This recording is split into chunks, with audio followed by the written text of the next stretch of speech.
paano ka binabago ng salita ng Diyos. Mapagpalang araw ng Martes, Kapanalig. Kamusta po kayo? Kamusta ang pagsabuhay mo ng salita ng Diyos na araw-araw mong napakikinggan at napagninilayan? Halinawang nakikita ang magandang epekto nito sa iyong personal na buhay. Mas nagiging mabuting tao at Kristiyano ka.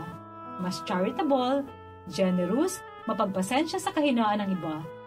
Lahat ng ito ay bunga ng Espiritu Santo na kumikilos sa atin at sa pamamagitan natin kapag tayo'y nakaugnay sa salita ng Diyos. Ito po ang inyong lingkod, Sister Lines ng Daughter of St. Paul. Pakinggan na natin ang tagpo ng pagpalayas ni Jesus ng masamang espiritu sa isang lalaking inaalihan nito sa mabuting balita ngayon.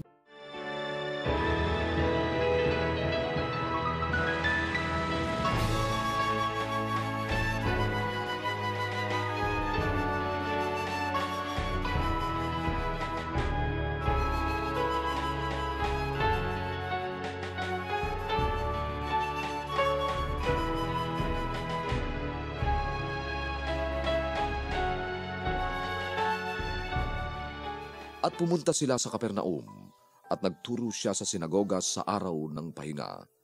Nagulat ang mga tao sa kanyang pangangaral sapagkat nangaral siya ng may kapangyarihan, hindi gaya ng mga guro ng batas. May isang tao sa sinagoga na inaalihan ng isang maruming espiritu.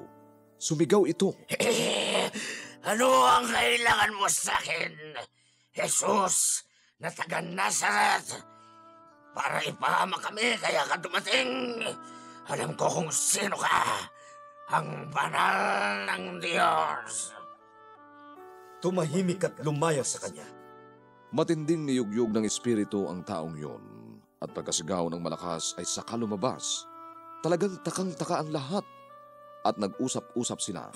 Ano ito? Isang bagong pagtuturo na may kapangyarihan. Nauutusan niya kahit maruming espiritu at sinusunod nila siya. Oo nga. At dumaganap ang katanyagan niya saan man sa buong lupain ng Galilea. Magandang buhay mga kapanalig. Ako po si Lulu Pechuela, isang miyembro ng APC dito po sa Daughters of St. Paul sa Pasay City. Ang katanyagan ng Panginoon ay kumalat sa lahat ng dako dahil sa husay niyang mangaral at sa katangian niya hindi pangkaraniwan, pagpapalayas ng demonyo, pagpapagaling ng mga sakit at iba't iba pang himala. Sa modernong panahon natin, wala nang propeta na naghihimala. Pero ang pagkauhaw sa salita ng Diyos at sa pangaral na kaakibat nito ay buhay na buhay sa puso nating lahat. Sa katunayan, hindi man tama, ay namimili ang mga tao ng pari na nagbibigay ng magandang homilya. Iyong ang pangaral ay napapanahon at tumitimo sa puso at isip ng lahat. Kaya maraming pari ang popular, dinadayo kahit sa malayong simbahan naroroon, at ito rin ang dahilan kung bakit ang mga charismatic preachers ay dinudumog.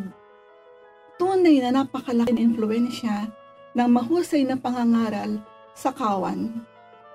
Manalangin tayo. Panginoon, itinataas ko po sa inyo ang kaparian. Lukuban nawa sila ng Espiritu Santo upang maging mabubuting mga ngaral nang matugunan ang pagkagutom ng mga anak mo sa iyong salita. Nawa ay maging instrumento sila ng kaliwanagan, kaalaman at pag-asa lalo na ng mga naguguluhan at nahihirapan sa buhay. Naway matugunan nila ang pagkauhaw ng iyong kawan sa iyong salita. Amen.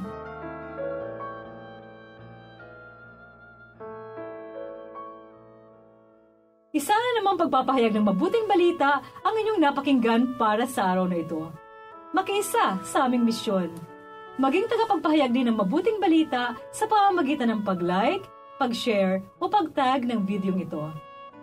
At kung meron kayong mga prayer intentions, reactions o comments sa videong ito, i-message lamang kami sa Paulines Radio PH. At sa inyo pong lahat na masugid na sumusubaybay ng programang ito, maraming salamat po. Asahan po ninyo na aming patuloy na pagdarasal ang mga kahilingang ipinapaabot ninyo sa amin. Halinawang pagpalain ng Diyos ang bagong taon sa ating buhay. Ito po muli si Sister Lines ng Daughter of St. Paul na nag-iiwan sa inyo ng mga katagang salita ng Diyos ating panghawakan. ng buong taon nating magabayan at mabasbasan.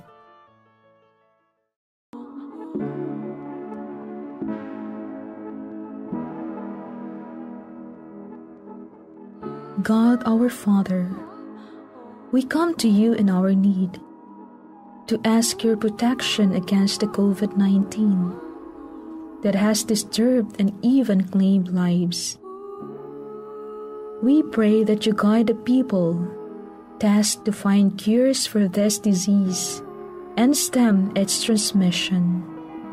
Protect the medical experts that they may minister to the sick with competence and compassion.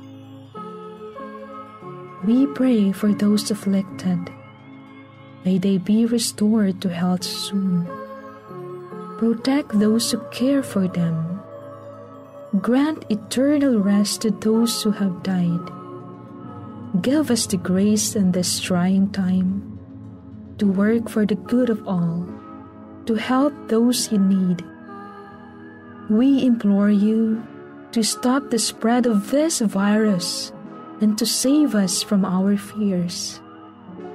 Grant all this through our Lord Jesus Christ, your Son, who lives and reigns with you in the unity of the Holy Spirit, God forever and ever.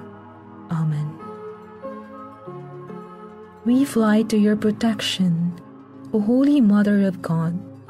Do not despise our petition in our necessities, but deliver us always from all dangers.